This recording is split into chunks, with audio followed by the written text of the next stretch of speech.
Hello viewers, আসসালামু আলাইকুম। আশা করি আপনারা সবাই ভালো আছেন। আমি এসেছি আজকে সকাল সকাল বৃষ্টির ভিতরে রানা প্লাজার সামনে, কারণ আমার আব্বুর ফোন হয়ে গেছে নষ্ট। এই ফোনটি অপ্পোর সার্ভিসিং সেন্টারে নিয়ে এসেছি আমি।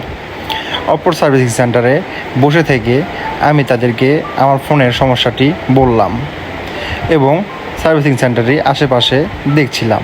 এখানে লেখা ছিল আই লাভ অপ্পো। কিছুক্ষণ বসে থাকার ভিতরে তারা আমাকে একটি কেক এবং একটু পানি দিয়ে গেল হালকা নাস্তা হিসেবে। তারা আমার ফোনটি দেওয়ার পরে তারা আমার ফোনের কাজটি করছিল, এর মধ্যে আমি কেকটি খেয়ে নিচ্ছিলাম। কেকটি ছিল অনেক ভালো। তারপরে আমার ফোন ঠিক করে ভাই রিসিভ মানি দেওয়ার জন্য আমাকে ডাকলো। এই যে ফোনটি একেবারে ঠিক হয়ে গিয়েছে। আমার ফোনটি নষ্ট হয়েছিল ডিসপ্লে।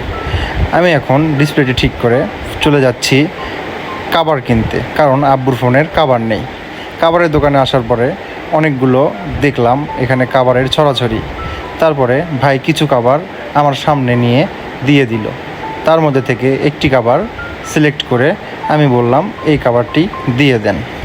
এই কভারটি ফোনে লাগানোর পরে দেখলাম বেশ ভালোই মানিয়েছে। তারপরে আর বেশি চিন্তা না করে এই কভারটি নিয়ে নিলাম। আল্লাহ হাফেজ।